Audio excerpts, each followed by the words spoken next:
Komið sæl aftur, við höldum áfram hérna í föstudags þættinum og til mín eru komnar tvær valkyrjur. Ég ætla að leyfa mér að segja að þær eru vestana, það hún Hrefna kemur frá Akrahreppi og Ragnhildur frá Húnavatnshreppi og það náðist sá merki áfangi síðustu helgi að þær eru að fara að sameinast, ekki þær tvær, en þær eru að fara að sameina sína hreppa stærri sveitafélögum fyrir vestan.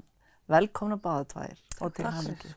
Takk fyrir það. Ragnhildur, ef við byrjum á þér og þinni sveit, Húnavatnshrepp, og þið ætla að sameinast Blönduósi. Jú. Já. Það er stefnan og það var kosið það á laugardaginn og samþykkt af meiri hluta íbúa sveitarfélagsins. Og það má segja að það sé ákveðin léttir. Já. Að það sé búið að taka þessa ákvörðun og að stíga þetta skref.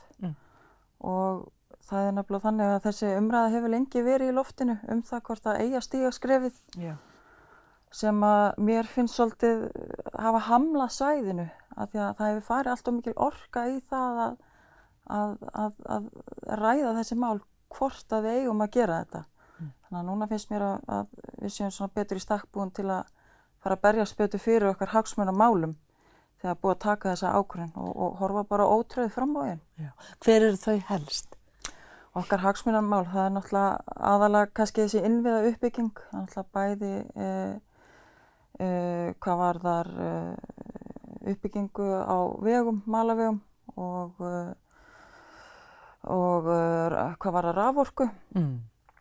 Svo náttúrulega viljum við reyna að fjölga störfum á Blönduósi í gegnum sýslumannsembættið og eins sem að við erum að reyna að setja á fót umhverfisakademíu upp á Húnavöllum.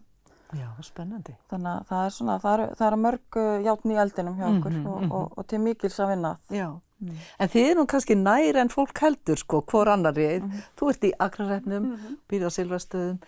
Hvernig gekk sameiningakosningin hjá ykkur? Ég veit þið sagði já, en var þetta erfiður vegur? Já, bæði og langar með að segja. Ég vil nú bara byrja að taka undir allt sem að Ragnhildur er búin að segja. Ég er mjög fegin að þetta tókst núna hjá okkur. Aðdragandinn er búin að vera mjög langur, má segja, í Skagafirði. Það er langt síðan öll hins sveitarfélagin í Skagafirði sameinuðust. Það gerist 98. Og síðast var kosið þetta í Akrahreppi árið 2005 og þá var alveg yfirgnefandi meirihluti sem vildi ekki sameinast. Og síðan eru liðið mörg ár og það hefur mikið breyst og núna var semst bara vilji hjá meirihluta í sveitarstjórn og maður skynjaði það líka á þessum íbúafundum sem að við héldum á meðan á óformlegu viðræður stóð að fólk var áhugasamt að fá að heyra meira og fá að kjósa sameiningu. Þannig að við hófum formlegar sameiningaviðræður í haust og það hefur bara gengið mjög vel, finnst mér. En við erum líka þannig staðan í Skagafirði er þannig að við eigum nú þegar í mjög miklu samstarfi vel flesta málaflokka. Já. Þannig að þetta er svona... Hvernig hefur það gengið, það samstarf við stóra?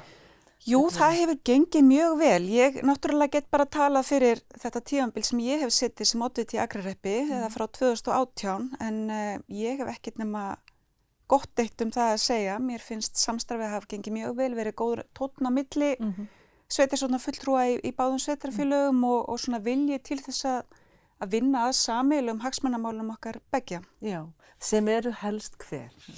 Jú, það er náttúrulega margt af því sem hún talaði hún Ragnhildur áðan, en við erum til dæmis að horfa á eins og fyrir bara íbúi í Akrahreppi, þá skiptir mjög miklu máli að skólamálin séu í góðum horfum, þannig að við höfum hort svolítið á uppbyggingu í Varmahlíð, skólamannvirkjum í Varmahlíð og að sé aukin þjónusta sem sagt að Varmahlíð eflist, það skiptir máli fyrir framhéraðið. Veginni verða náttúrulega verið í lagi. Já. Þið viljið stytta veginn frá Akureyri til Reykjavíkur, er það ekki? Já, ég veit ekki hvað ég að segja, nú ertu að vísa til Kjálkabrúarinnar. Já, það var nú kannski ekki hugsað sem stytting á veginum, það var meira kannski að efla samgöngur innan héraðsins en ekki hugsað sem stytting, en jú, þetta er eitthvað sem búið að vera upp á umræðinni bara í áratugi. Þannig að það væri náttúrulega mjög gaman, við tölum þetta sem eitt af áherslumálunum gagnvart ríki og þingi. En jú, fjölgun starfa náttúrulega og þrífösun rafmagns og Já, Það er af ýmsu að taka. það er af ýmsu að taka. Hvar, sko, vinnið þið saman á einhverju sviðum, sko, innan Norrlands vestra svæðisins, eins og innan samtaka sveitafélaga á Norrlandi vestra? Eru þið að hittast þar til dæmis þið tvær? Bara svo ég spyr ykkur svona persónlega. Við náttúrulega höfum verið að hittast náttúrulega SSMVF, þeir náttúrulega halda, eða hafa átt að halda vorþing og haustþing. Já. Og náttúrulega út af þessum heimsfaraldri, það hefur það nokkið alltaf náða að ganga eftir. Nei. Þannig að við höfum svolítið verið að hittast þar, ég og Hrefna, og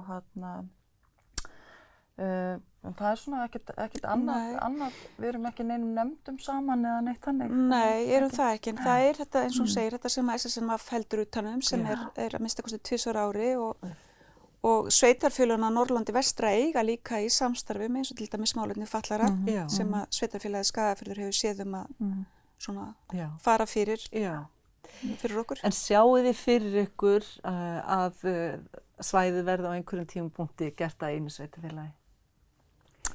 Eigum að þora að varpa þessu spurningu fram, núna nýbúið að taka þetta skref. Já, nákvæmlega. Veistu að ég sannleika sagt, já, þá ger ég það. Sko, mín framtíðarsýn er svo að á einhverjum tímapunkti, hvort og hvernig það verður, sko, hvort að maður verður orðin gömul kona eða hvað það verður, sko, ég vona nú samt ekki að á einhverjum tímapunkti að þá muni sveitafélögin á Norrlandi vestra saminast og verða eitt stórt og mjög öflugt sveitafélag. Hvað segir þú hérna? Jú, þú eru nú kannski ekki að spá það núna, taka eitt bita í einu bara, en það náttúrulega, já, það er ekkert ósannlegt að verði síðan meiri breytingar. Við já. Ég kynnti ykkur inn sem valkyrjur og ég vissum og stend á því að þið eru það. Þið voru að keyra til þess bara hérna yfir heiðina, sem er nú oft faratálmi. Hvernig var hún, núna vinkona mín á Öxnadalsheiðin? Jú, hún var náttúrulega lokuð eins og svo oft áður blessunin. Hún þannig að við erum búin að fylgja spenntar með bara síðan klukkan 7 morgun. Hvernig þetta er þið? Rífressa þarna við að gera Já, en þið látið ekkert stoppa ykkur. Þið látið ekkert stoppa ykkur. Nei, það fyrir ekki neitt. Og þú ert bara að fara að keyra aftur vestur? Já, ég er að fara að gera það og bara stutt stopp. Eins og það heitir, já. Bara takk kærlega fyrir að þið lögðu þetta á okkur og komið og hérna gangi ykkur sem allra best.